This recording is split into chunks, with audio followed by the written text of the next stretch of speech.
Terras Frias, antigo nome do distrito do Campo do Coelho.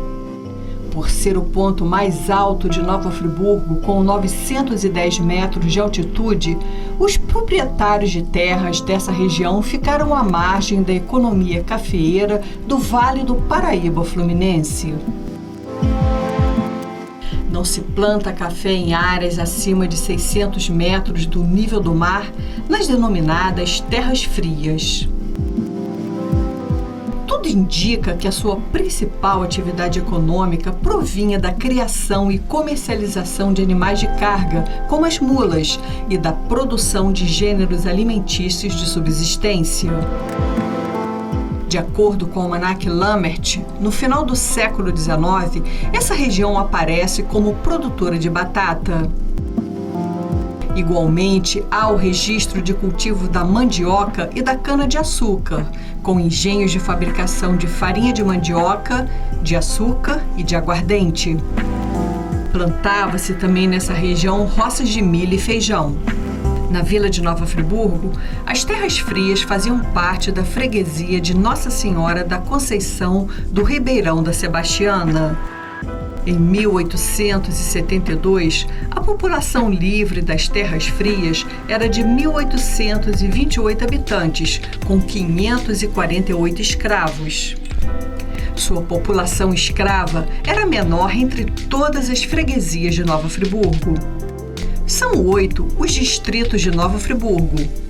Campo do Coelho, outrora Terras Frias, é o terceiro distrito e o mais importante produtor de hortaliças e legumes do município.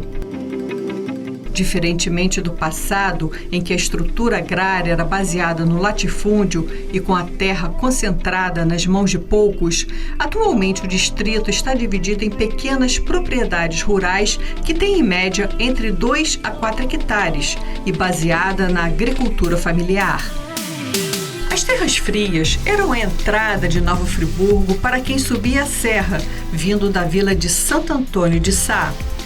Quando os colonos suíços e alemães chegaram a essa região, as primeiras montanhas que avistaram foram as dos Três Picos. A imagem da subida da serra por tropeiros com essas montanhas ao fundo está retratada na litografia Caminho dos Órgãos, do artista suíço Johann Jacob Steinmann.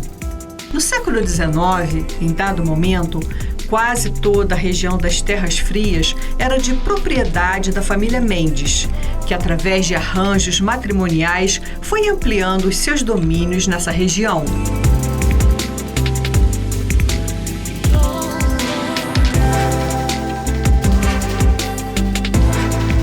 Fomos até o distrito de Campo do Coelho entrevistar José de Souza Damásio e sua esposa Neuza Schwenk da Silva Damásio, que vão nos falar sobre a memória daquela que foi uma das mais importantes famílias das Terras Frias, os Mendes.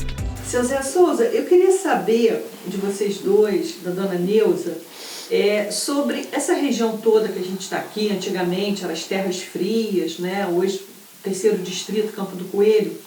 Os Mendes eram proprietários de quase tudo aqui nessa região. Você sabe dizer assim, mais ou menos o nome das fazendas que ele era proprietário, que a família era proprietária? Olha, algumas a gente até sabe dizer assim, que foi passado para a gente, né? Em primeiro das fazendas, a primeira seria a Fazenda Mende, né, sediada junto ao Barracão dos Mendes, né? Segundo, tem a Fazenda Rio Grande, que hoje parece que está um pouco separada, mas a Fazenda Rio Grande também foi uma das Fazendas Mendes. Terceira, tinha a Fazenda, eu não sei dizer o nome que eles diziam, mas Santa Cruz, hoje, era uma parte também da Fazenda Mendes, né?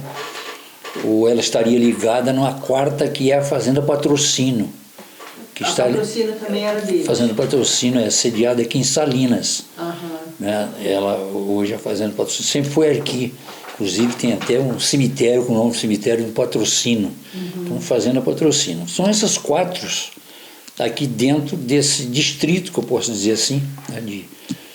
De Campo do Coelho para cá, quase que era a maioria da Fazenda Mendes.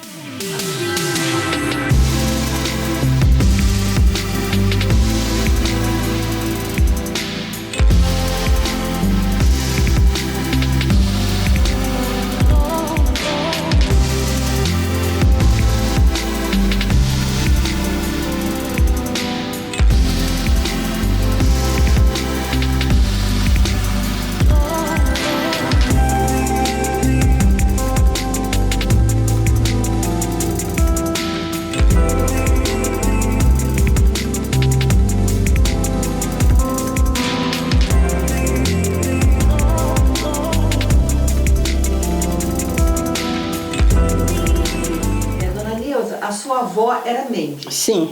O que a senhora sabe, assim, dentro da família, o que falava-se da família Mendes? Como é que eles vieram para o Brasil? A senhora tem alguma coisa dessa história da família? Não, ela não comentava muito como veio, não. Mas só comentava que a família Mendes era uma família muito rica, quase dono de toda a região aqui da nossa localidade. Mas eles são portugueses, Portugueses, né? Eles exatamente. já chegaram aqui no Brasil com dinheiro ou fizeram uma fortuna aqui no Brasil? A senhora sabe dizer? Olha, ela não comentava isso, se já chegaram com dinheiro ou se fizeram aqui, mas eu creio que deve ter trago alguma coisa, né, para poder chegar aqui e comprar. Qual era o nome todo da sua avó? É Mariana Mendes da Veiga. Mariana Mendes. Mendes da Veiga. Os Mendes se casaram com a família Veiga, né? Não, aí a minha avó casou com Ernesto Schwenk. Tá, mas tem Mendes com Veiga. Tem, Mendes com Veiga também. Pode falar. Você quer falar? Porque Mendes da Veiga, né? No caso ela, Mendes da Veiga, realmente eu não sei se o antigo Mendes, que até foi conhecido, que era Manuel Mendes, né? Não sei se a esposa era Veiga, era uma coisa assim, mas realmente houve depois uma mistura de Mendes com Veiga, né? Veiga. Exatamente houve. Agora, o senhor tem uns relatos interessantes assim do seu pai, né? Que o senhor conversava. Seu pai ou seu avô? Que contava as histórias aqui. Aí já era o meu pai que transmitia talvez de pai, o meu bisavô, né? Do seu bisavô. Ou seja, do meu avô, que ele contava as histórias, né? De tempo de criança ele, ele nasceu em 1902. Então, se alguém antes disso, anteriores de 1800 e qualquer coisa, passou alguma coisa para ele também tinha uma boa memória.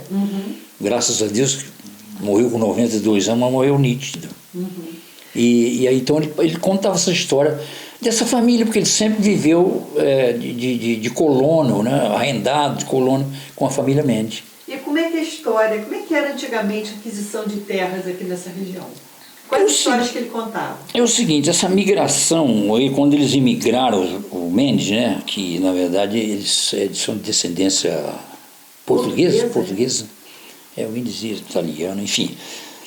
Eu creio que dinheiro eles devem ter trazido, né? E aqui eles tinham, assim, segundo o que me contaram, né?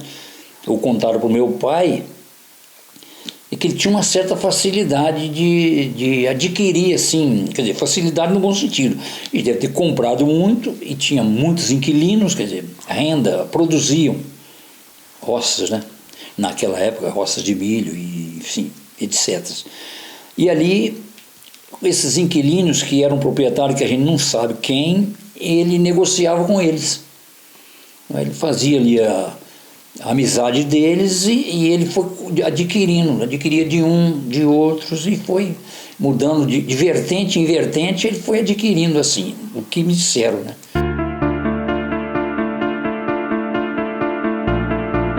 A acentuada concentração da propriedade fundiária é uma característica da estrutura agrária no Brasil.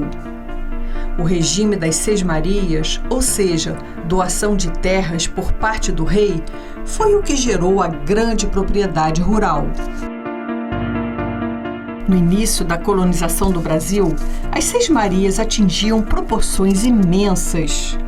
No entanto, no século XVIII, as concessões foram reduzidas para meia légua em quadra, o que corresponde a 1.089 hectares ou 400 alqueires.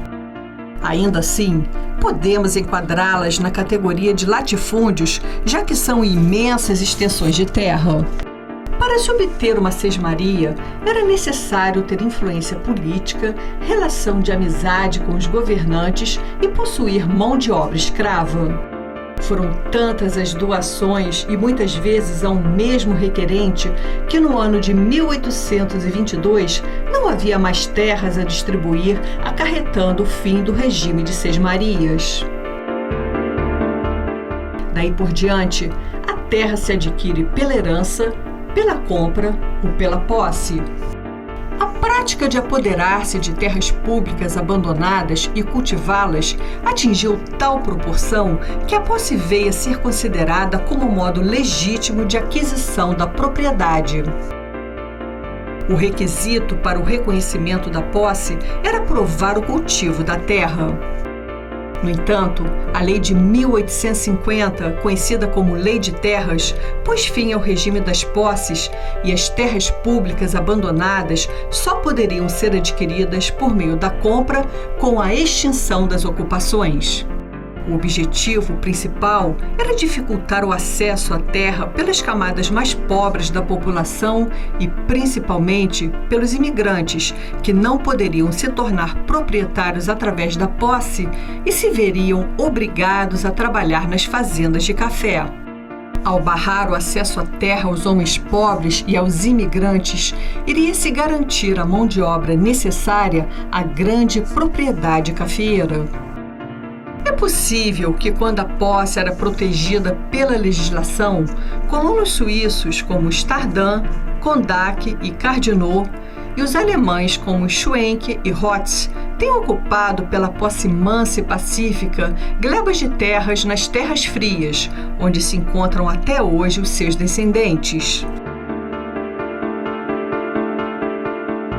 O naturalista e médico suíço Johann Jacob von Tschudi, encarregado pela Confederação Helvética de relatar os problemas da imigração suíça em Nova Friburgo, visitou no ano de 1860 a fazenda Palmital, no Córrego Dantas, pertencente a um colono suíço.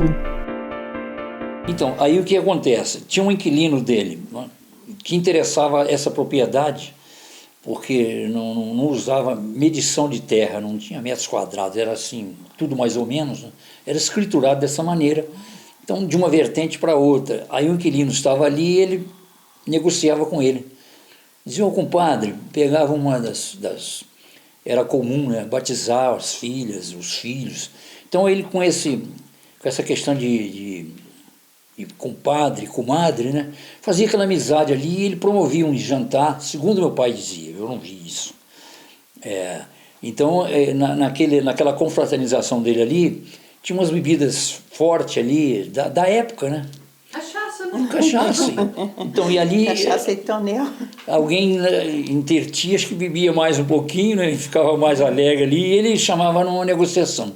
Então, me vende, fulano. Mas aí a pessoa dizia, mas compadre Manel, se eu te vender meu sítio, como é que eu vou fazer? Não, eu vou morar onde? Você pode morar o resto da tua vida, trabalha lá, é seu, mas só para ficar assim, eu quero comprar. Aí ele negociava, ele trocava em animais e tal, e ele, segundo meu pai dizia, ele escriturava ali, era na pena, dentro do vidrinho de tinta, ele escrevia. No dia seguinte ele levava no cartório, no distrito, como chamava, para registrar. Então ali ele pegava, mudava as porteiras de uma vertente para outra, quer dizer, tinha uma facilidade. Chegava aqui e dizia, olha, até naquele morro lá, dá quantos alqueires mais ou menos? Dá uns 50 alqueires mais ou menos, tudo bem. Aí comprava e escriturava. Depois, passado esse dia, ou alguns dias, a pessoa estava bem, não tinha mais efeito de álcool, né? Porque naquela época não tinha bafômetro. Ele dizia, compadre Manel, que besteira, eu estou arrependido. Não tem problema, você vai morar, vai criar teus filhos, teus netos, teus bisnetos lá, mas a terra agora é minha. Pronto. E eu acho que além do trabalho deles, né, da criatividade, mas eu acho que ele tinha só esse privilégio de avançar em como é que se chama? Em latifúndio, né? Isso aí. Cumpria o trato, né? Cumpria, não, aí não tinha conversa, era feito, e as pessoas também que vendiam eram honestos, eles também não voltavam atrás. Uma né? palavra. Tinha aquela coisa de arrancar o fio de cabelo do bigode e botar aqui, não falei. Aí eles, a família, né, diziam, mas o senhor não podia isso, meu filho, mas eu fiz, papai fez, está feito. Então, só que aí também não incomodava, porque hoje, se acontecer, tem que, primeira coisa, desocupar a área, né? Então, aquilo que eles tinham preocupação, e era o que ele não preocupava, ele de fato não preocupava. Por isso ele ficava assim, tinha uma grande produtividade. Quando ia colher milho, Era milho do sítio do tal que virou fazenda dele, era o milho do vizinho que virou fazenda, então as roças eram enormes, né? Através dos cemitérios das Terras Frias, podemos conhecer a identidade dos habitantes da região no final do século XIX.